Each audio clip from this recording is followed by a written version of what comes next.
improved your setup. It's amazing. I love it. Because of my funding. Exactly. Money is everything. I can imagine. For me too. I can't develop the same performance if I don't have the money. Amaury is the founder that I interviewed last year. Sheer volume of investments and interest in climate tech. And this year he is back. Exactly. Like a chemistry class. These are all little bio-based and biodegradable granules, which are super thirsty. And if you put water in them, they will become like a jelly. So let's try it out now. After a couple of minutes, these little granules with water became this jelly. And as you can see, it's fully formed now. So you eat our bio-based versions, but not these because they're synthetic and petroleum-based and they don't biodegrade. These synthetic polymers will not be allowed in the soils anymore.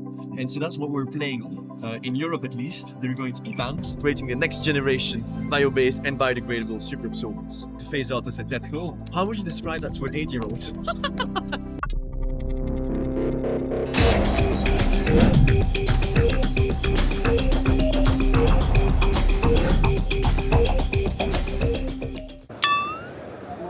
You're listening to Bite Size Climate Tech, Season 4.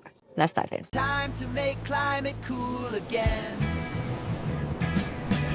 So we're in sunny London, Innovation Zero Days, Day 2. This amazing conference. This conference.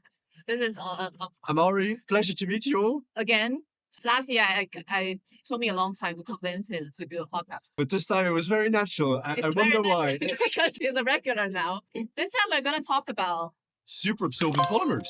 So these are little thirsty dinosaurs. So if you look at them, they're little beads. But if you put water on them, they essentially swell to these little beads. So they're really thirsty, essentially. yes, but then these are the synthetic ones, which is not very good for environment. That's why he has developed.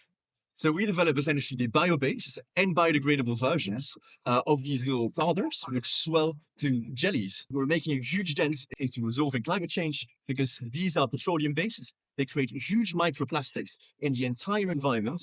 But most importantly, they take 500 years to biodegrade, which is huge. And how about these green ones? So the green ones are our versions, so they're bio-based, biodegradable. And this one is a synthetic version. So essentially, we're really creating the same. So it starts as a little thirsty little dinosaurs, but when you put water on them, they essentially swell to these jellies, synthetic and Are you organic. going to put water? I will also do a little experiment to just show you. So this is a dry super absorbent polymer, so super absorbent polymers from our lab. These are all little bio-based and biodegradable granules, which are super thirsty. And if you put water in them, they will become like a jelly. So let's try it out now. So we'll put water a bit everywhere, but that's not a problem. It's a magic moment.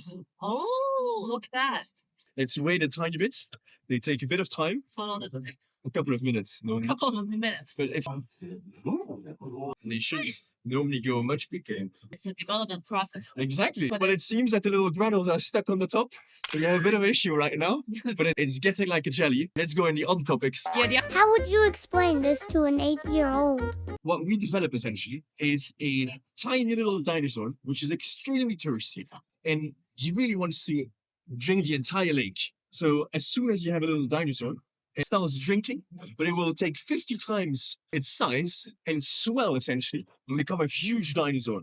A bit like Mario Kart, essentially. When you have Mario Kart, you take that little sort of mushroom or You're star. like a Mario Brothers. Exactly. When you play Mario Brothers, when you go through the hurdles and when you get the mushroom, then you swell, then you become more powerful. Exactly. So it's like a really super absorbent. Let's see how the super. Oh, So it's starting to become a jelly, but as you can see, there is a bit of an issue at the moment because it's staying in the bottom part. I should have used another tube.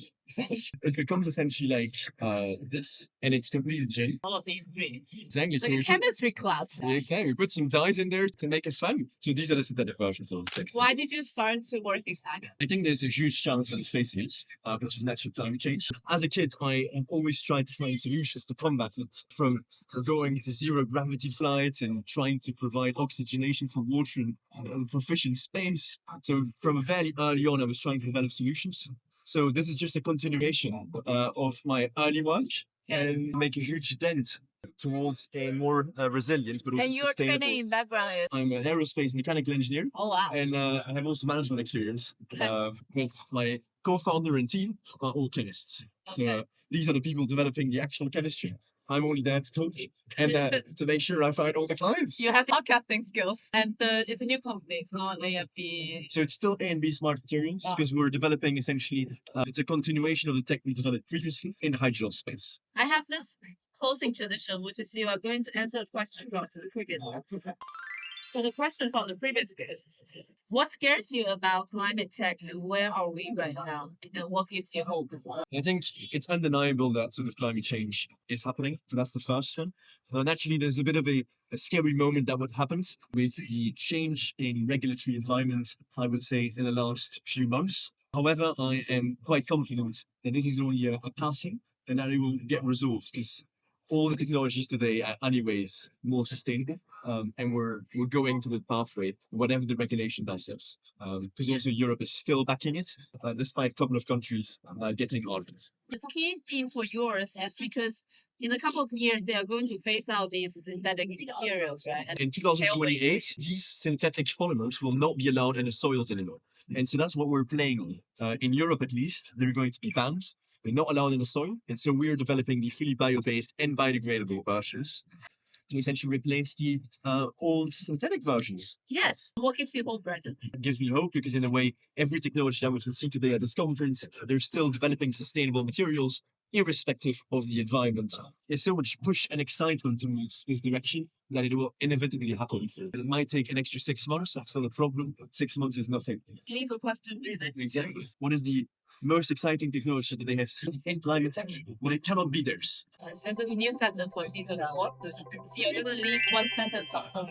The hope that I currently have, or at least that I see, is that our end customers are really supporting us in the development of our materials, but also actually the largest chemical players are also helping us with expertise from a technical level, but also a commercial level to bring our technology forward, which is amazing, right? Technically, they're competitors. They're building the synthetics every day, and they're still helping us actually to develop the sustainable version. So that's giving me tremendous hope, because even the players which are building synthetic versions are essentially realizing that a shift needs to happen, and they're supporting me and my team, which is essentially creating that shift. What gives me hope is that my end customers and the manufacturers of these synthetic materials are actually supporting all the efforts we do and my team to develop the bio-based and biodegradable version of their material. After a couple of minutes, these little granules with water became this jelly, and as you can see, it's fully formed now. So it took a bit of time during the video, but just after the interview, it's fully finished. Yeah. So it holds up. Great job.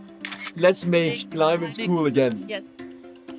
Professor Eugene. Hello. Hi. Selfie video. So I'm wrapping up the day at Innovation Zero and come across some old faces today.